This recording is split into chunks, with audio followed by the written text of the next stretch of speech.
You might cringe at the thought of an annual gynecological exam, but it's one of the most effective forms of self care available to us. And that's why we're talking about yearly exams with OBGYN Dr. Laurel Walton. This is Woodlawn Health Doc Talk, a podcast from Woodlawn Health. I'm Amanda Wild. Welcome, Dr. Walton. Thank you for inviting me. It's great to have you. And I think you're going to demystify some of the mysteries around yearly exams. The yearly exams we're talking about have everything to do with the reproductive organs. Can you describe what to expect at a yearly exam? Well, I'm going to clarify a little bit first. So, are you a yearly exam for a lady is a yearly exam from the head to the toe. And so, when we examine a yearly exam by an obstetrician gynecologist, should be examining from the head down to and through the reproductive aid or through the reproductive area, which is the pelvis. No different than when you have an exam yearly for a male, should go from the head to the toe and should include a prostate exam. So it's a exam of the whole body. So, the exam we're talking about is an exam of the whole body at the gynecologist. You have it. Okay, so this is not the same as your yearly physical. Well, it depends on who is doing it and what you want to get out of it. A yearly exam, the problem that we have is a yearly exam is an exam that includes the whole body. I'm looking to try to make sure you don't have any problem with you. A gynecologist is their expertise, as mine is in the pelvis, and that's what I look at. But that doesn't mean I can't find somebody who has a heart problem or a lung problem as well. So, a yearly exam, whether it's done by an obstetrician gynecologist or a family practice doctor or an internist, should include the whole body. That's what a yearly exam is. Makes sense to me. Talk about the pelvic part of the exam because I think that is what most women fear or feel anxiety about. Oh, I think you're right. I think for many years, women have had this theory that if they go to their family doctor, and especially I'm not trying to hit it on the men, but if they have a male, they feel a little embarrassed to unstrip, if you will, take off their underwear and be put up in stirrups to be looked at. So for a long time, women have been apprehensive of getting a yearly pelvic and pap, which should go along with their yearly exam. They don't have to get a PAP every year. That's every 3 to 5 years, but a pelvic should be looked at yearly. So when you come in, you get undressed, you have your gown on, and you sit on the table, you examine down to the waist, and then you're put up in the stirrups. And from there, you then look at the outside of the genitalia, and then you proceed to do a pelvic exam where you look at the cervix itself. You don't get to see the uterus. That's the cervix is the lower part of the uterus. And so that's what we take our pap of. Then, after the pap is done, you proceed to feel to make sure the uterus and the tubes and ovaries are normal size and don't have any masses, and she doesn't complain of any tenderness. The mistake of doing just a pap leaves a lot to be desired because what if she's 50 and she's menopausal? But when I examine her uterus is up to her belly button, there's something wrong, even though she's not having any menstrual flow and she's not coming in with postmenopausal bleeding. So unless you do a look and a feel, you can't tell her if there's something right or wrong. So sometimes something can be wrong, but there aren't any symptoms. Correct. Yeah, because that's what I was going to ask. Is it so important to have these exams yearly? Because we know about 50% of women don't do this that often. And if we're feeling fine, what's the purpose? Yeah. I kind of chuckle a little bit because I get into discussions and I was a PA before I was a physician. And so I can tell you when we examine patients, the thoughts are when you come in for a yearly, I'm going to listen to your chest. And as I tell family practice doctors, I don't call it yearly unless you do the full exam because she doesn't know if there's anything wrong. I said, but I bet if I came and asked for a yearly, I haven't had a heart attack yet either, but I bet you listen to my heart. So, how can you tell a lady that she's fine if you don't look at her pelvis? You may not have to do a PAP because it's every 3 years, after 3 to 5 years after the age of 30, and every 3 years when you're less than 30, starting at the age of 24. So if she's fine, but she has a uterus that's growing, it will grow before it starts to bleed and tell her that she has a uterine cancer. And unfortunately, if she's menopausal and she starts to bleed after the age of 50, I have a higher risk that the cancer she's going to have is not a cancer that's very pleasing. It's not one that I can always take care of. It's something that has grown to a state that may not be as easy to care for as somebody who came in and I said, little larger uterus. Now I have to look for why it's larger. Has she had any bleeding she's not telling me about? Is there polyps inside the uterus, or is there something growing that I need to get my ultrasound and I need to look inside with a hysteroscope? So that's the only way we can tell because unfortunately, you can't tell about a heart either unless you listen to it. And if you hear something that's wrong, then you're going to ask for somebody to assist you by doing some imaging. It's no different. It's just that people forget that I'm looking at the organs that are in the lower part of the body as opposed to what's in the chest. So why do you think women put off having this done?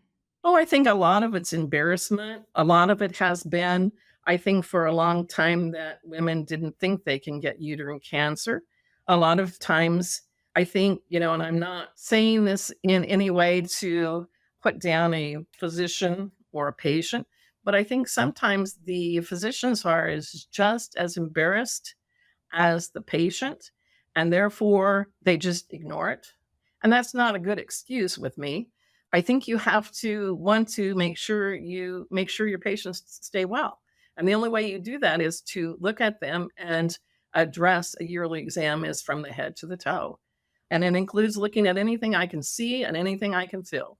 Mhm. A body is a body is a body. Do you have tips to help women prepare for their exams ahead of time? Well, I think that you want to, I always tell ladies if you have a problem, some of us have a short memory. So write them down. Any question is not a bad question unless you don't ask it and it's a question that you've been concerned about. I've had ladies that I'll ask, "Are you having any vaginal bleeding?" They'll say no, and I'll say, "So let's talk about any discharge. Let's talk about any pain. Let's talk about do you have pain with intercourse?" They're afraid to say it because for a long time, especially my more mature patients, and I don't ever say we're old, it's more mature with me, that they didn't talk about sex. Nowadays, I bet a 10-year-old can tell me more than a 80-year-old can. So they were kind of in the closet and they weren't taken to the doctor. And when they were taken, they didn't do a pelvic or a PAP or any of that unless you were pregnant.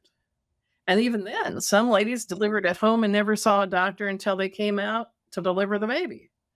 So a lot has changed from the conception of how women were cared for years in the past to what we do in the present. And the present is to keep women healthy so that they can live to that age of 100 that ladies are supposed to be living to the high 90s now.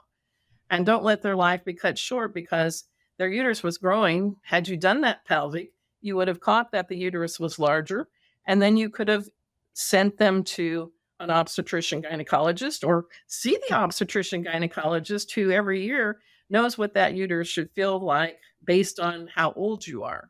A 90-year-old's uterus is going to be about 2 inches long, but the size of a normal uterus without children should be about the size of an upside down pear. Should women continue having these exams throughout their lifetime when they are 90, 95? It depends on the situation. Some ladies are in nursing homes and they don't get out.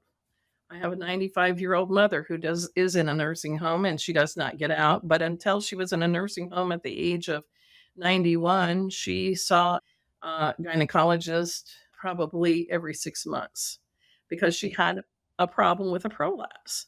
And that's where the organs start to come down towards the opening of the vaginal canal. So I won't say that you shouldn't, but it's kind of interesting. After the age of 50 for women, the risk of having a heart attack is higher, almost 5 times higher than it is for a male. Why is that?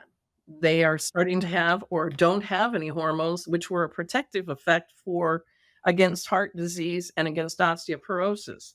Well, it doesn't change from the uterus either. After the age of 50, the highest rate for uterine cancer is in the about the age of 54 to 57.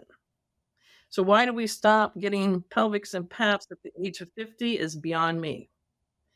Now, at the age of 80, well, I have ladies that want to make sure they're staying healthy. So they come in, they get their yearly. They don't need a PAP unless I see something on the cervix abnormal or I feel something abnormal. But it's a full exam. But it seems to me what we're saying is to keep your mind at ease. Yeah, you should continue these exams in whatever way works for you as you age. And it's not only getting the exam, but you're describing it as an opportunity to talk with your doctor. Correct. Is there anything else you'd like a patient to know or keep in mind when they come in for their yearly exam? Well, I think you have to tell a patient that young ladies, when they start having intercourse or when they become of age that they think they want to participate in sexual endeavors, you want them to know how they can prevent coming into diseases that they can't do anything about because maybe they started too soon and didn't protect themselves. That doesn't necessarily mean that they have to have a pelvic and a pap. When somebody is sexually active is when they start having a pelvic exam. When they're not sexually active, they should start pelvic exams at the age of 21. When does a PAP start? The age of 21. If they're sexually active, they get a pelvic when they're sexually active. So if you're 12, yes, you would get a pelvic by me. You would not get a PAP, however, until your age of 21. Now, that brings out another problem that people ask me about, and I'll just say it because then the question of human papillomavirus, which is the number one cause, as we talk today, for cervical cancer. Well, the younger age, less than 24, has the highest rate of having human papillomavirus. However, statistically, the rate of it invading the cervix is so low prior to the age of 21 that we do not do PAPs until the age of 21 because it would not change how we treated that patient. So we don't do PAPs until we're 21. But if they're sexually active, a pelvic should be done as part of their exam because what if there's something on the cervix you see? Or what if she has human papillomavirus and she has an abnormal cervix? Then that may be a time that you're going to have to do something. But again, I think it's just being open to the fact that patients should feel comfortable with whoever they're seeing, and that may be part of our problem in that we're not open with the patients. I don't know. I see a lot of ladies from the youngest ladies I see are 5. Now, I don't do pelvics on 5-year-olds, but they're sent to me because they have fallen in the tub and they have a cut in the vulva area, which is the outside of the female genitalia. And mom's concern, has that cut gone up into the vaginal canal? That is a concern. So I have seen little girls as young as 5, and I've seen ladies as old as 98. And I've done pelvics from the age of 10 who are sexually active to the age of 80 who still say, I just want to make sure everything's working. Well, this has been a very enlightening conversation about the process of yearly exams, why they're important, what to expect, and something that we as women will be looking after our whole lives with the help of good doctors like you. So, thank you for explaining all of that. Well, thank you very much for having me. That was Dr. Laurel Walton, obstetrician and gynecologist at Woodlawn Health.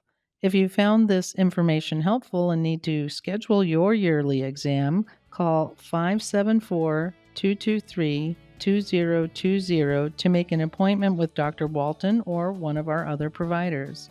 Thanks for listening to Woodlawn Health Doc Talk, a podcast from Woodlawn Health.